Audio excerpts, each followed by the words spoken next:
Oh,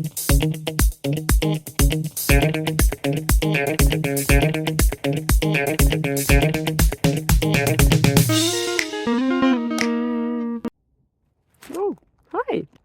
Yeah, today there is a little bit of a perspective change happening because sometimes the answers are in the details, you know. Will it be the case for the next question? Let's see.